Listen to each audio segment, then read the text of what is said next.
নমস্কার বন্ধুরা, মিতা রান্নাঘরে আজকে পেঁপে আলু আর ছোলা দিয়ে একটা রেসিপি করব, নিরামিষ রেসিপি। কিভাবে করব আপনারা দেখুন। এই যে পেঁপে আমি কেটে নিয়েছি টুকরো টুকরো করে, আর এই যে আলু নিয়েছি, এটা দুটো মিডিয়াম সাইজের পেঁপে আছে আর আলু আছে দুটো, আর এই যে ছোলা ভিজিয়ে রেখেছিলাম, ছোলা নিয়েছি। তেল দিচ্ছি,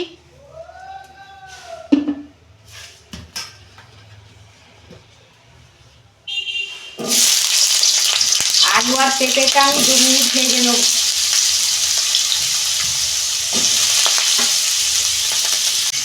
আলু আর পেঁপে একসঙ্গে আমি ভেজে নেব।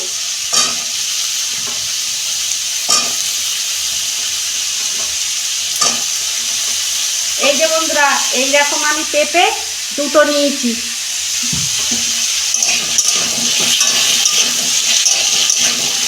এটা রুটির তরকারির সঙ্গে নিরামিষ এরকমভাবে আপনারা করবেন, খেতে ভালো লাগবে রুটির সঙ্গে।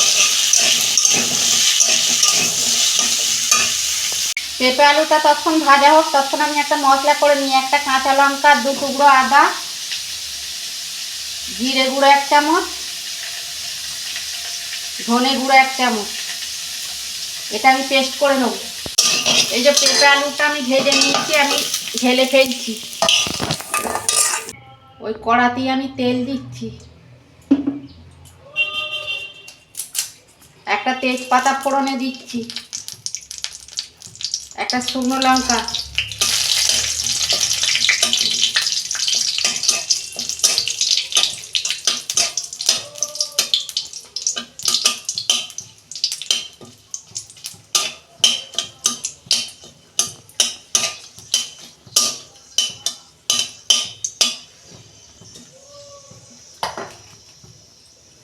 গোটা জিরে দিচ্ছি ফোড়নে,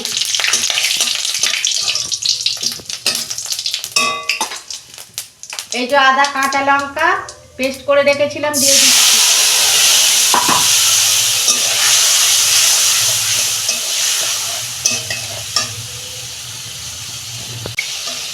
হলুদ দিচ্ছি অল্প,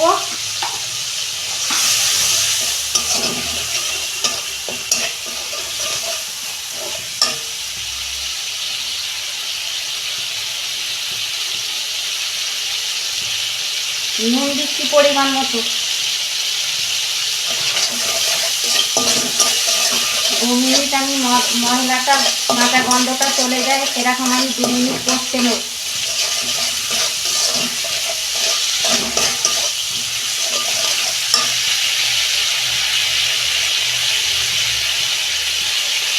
ছোলাটা দিয়ে দিচ্ছি,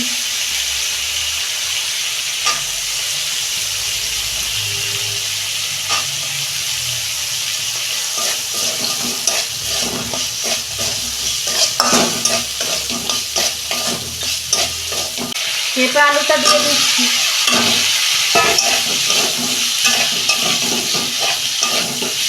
এটা নিরামিষ পেঁপের তরকারি তো, ওই জন্য আমি বেশি ঝাল দেবো না, কাঁচা লঙ্কায় ঝাল আছে একটাই, ওই জন্য লঙ্কা দিচ্ছি।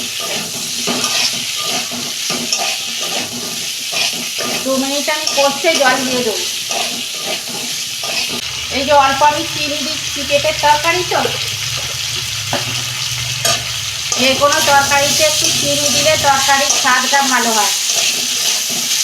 এই যে আমার কষানো হয়ে গেছে, আমি জল দিচ্ছি পরিমাণ মতো,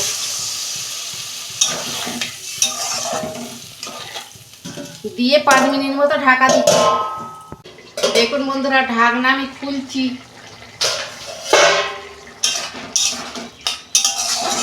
দেখুন হয়ে গেছে, আমি ঢেলে ফেলছি।